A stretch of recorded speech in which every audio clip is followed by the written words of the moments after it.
আমরা ভালোভাবে ব্যবহার করার চেষ্টা করছি।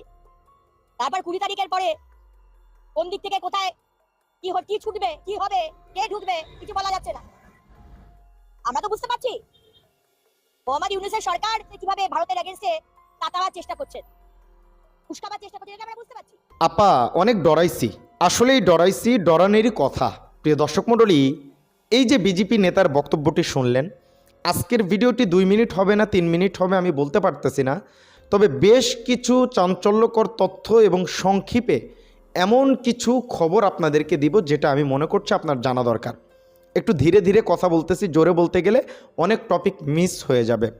ভারতের সেনাপ্রধান বাংলাদেশ নিয়ে বক্তব্য দিয়েছেন, আপনারা জানেন। সেটা যা কিছুর ইঙ্গিত দিয়েছে আপনারা সেটা ভালো করে বুঝতে পারছেন। ওয়াকারুজ্জামানের সাথে তার প্রতিনিয়ত কথা হয়েছে এবং ওয়াকারুজ্জামানের সাথে কথা বলেই শেখ হাসিনাকে ওয়াকারুজ্জামান ভারতে পাঠায়া দিছে। এটা হচ্ছে প্রথম কথা।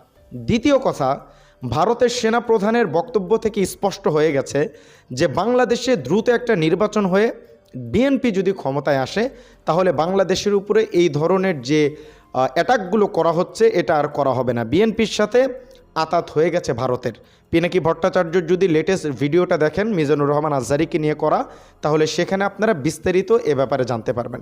এবং সেই সাথে এই যে মহিলাটা যে কথাটি বলল, বিজেপির নেত্রী, তিনি বলতেছেন 20 তারিখের পরে বাংলাদেশে এই দিক থেকে ওই দিক থেকে ওই দিক থেকে ছোড়া হবে। অবশ্যই ডক্টর ইউনূসের সরকারকে তারা সহ্য করতে পারতেছে না। এর মূল একটা কারণ আছে। বিএনপিও দেখবেন এখন আওয়ামী লীগের পক্ষে কথা বলতেছে, বিএনপিও দেখবেন এখন ছাত্র জনতার বিপক্ষে কথা বলতেছে, বিএনপিও দেখবেন এখন ওলামা বিদ্বেষী কথা বলতেছে। কেন?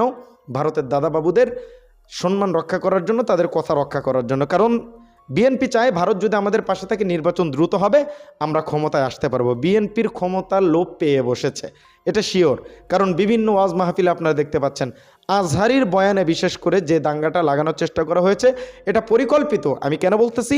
পিনাকি ভট্টাচার্য নিজে বলছেন বেশি ফাল পেরেন না, নাম বইলা দিব, কারণ এটা পরিকল্পিতভাবেও হয়েছে। এবং বিভিন্ন প্রোগ্রামে দেখা যাচ্ছে নাম ধরে ধরে আজহারি মাঝহারি বলা হচ্ছে, আজহারির প্রোগ্রামে বাধা দেওয়া হবে, এই ধরনের কথা বলা হচ্ছে। এই সমস্ত কিছুর কিসের ইঙ্গিত দেয়?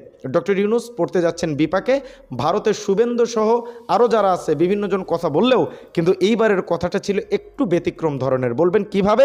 তারা বলতেছে 20 তারিখের পরে এই দিক থেকে ওই দিক থেকে বিভিন্ন কিছু ছোড়া হবে। তখন ডক্টর ইউনূসের সরকার কোথায় যায় এটা আসলে আমাদের বোধগম্য না। তবে ওয়াকারুজ্জামান সাহেব যে কথাগুলো ভারতের সাথে বলে দেশ পরিচালনা করতেছেন, শুধু অদল বদল করতেছেন, কিন্তু পাল্লা কিন্তু আওয়ামী লীগেরই ভারী আছে। এক এসআই আর এক থানাতে পাঠাচ্ছে, আর এক এসআই আর এক থানাতে পাঠাচ্ছে, কিন্তু এই এসআইগুলোই নির্মমভাবে ছাত্র ভাইদের উপর গুলি চালিয়েছে, কিন্তু এদেরকে কেউ বরখাস্ত করতেছে না, এদের কোনো বিচারের আওতায় আনা হচ্ছে না। এক ওসি আমাদের ভাইদের উপর গুলি চালাইছে, তারে যুব দলের নেতা ধরে দিছে, সেই যুবদল নেতাকে বিএনপি বহিষ্কার করছে। বিএনপির যেই সমস্ত কথাবার্তা, যে সমস্ত কার্যকলাপ বিএনপিও আওয়ামী লীগের তুলনায় কোনো অংশে কম করতেছে না। এটা আমার পার্সোনাল ওপিনিয়ন, আপনাদের মতামত আমি জানি না। তবে সর্বশেষ ভারত যে কাজটা করতে যাচ্ছে 20 তারিখের পরে তারা আসলে কি করবে এটা এখন দেখার বিষয়। তবে আমার মনে হচ্ছে ডক্টর ইউনূস সরকারকে তারা খুব দ্রুত সরিয়ে দিতে চায়, ডক্টর ইউনূস সরকারকে খুব দ্রুত দেশ থেকে ভাগায় দিতে চায়। কারণ ডক্টর ইউনূস সহ আরও যারা আছে আমাদের মনের ভিতরে এখন ভারত বিদ্বেষী যে একটা মানে আলাপ আলোচনা চলতেছে, এটা তো আমাদের মনের ভিতরে আসাই দরকার, জজবাই আমাদের ভারত বিদ্বেষী হওয়া দরকার। কিন্তু এটা ভারত চাচ্ছে না।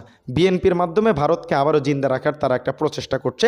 দেখা যাক আমাদের সরকার এবং সমন্বয়করা কতদূর কী করতে পারে। এই তো ছিল আজকের ভিডিও। অনেকগুলো নিউজ আপনাদেরকে কাভার করলাম 3-4 মিনিটের ভিতরে। এই চ্যানেলে এরকম ধরনের নিউজই পাবেন। আমরা শর্ট সংক্ষিপ্ত নিউজ অল্প সময়ের ভিতরে আপনাদেরকে কাভার করে দেওয়ার চেষ্টা করব। এই জন্য আমার চ্যানেলটি সাপোর্ট করবেন, সাবস্ক্রাইব করবেন। আজকের ভিডিও পর্যন্তই। ভালো থাকবেন সবাই, সুস্থ থাকবেন। আসসালামু আলাইকুম রহমতুল্লাহি ওয়া বারাকাতুহু।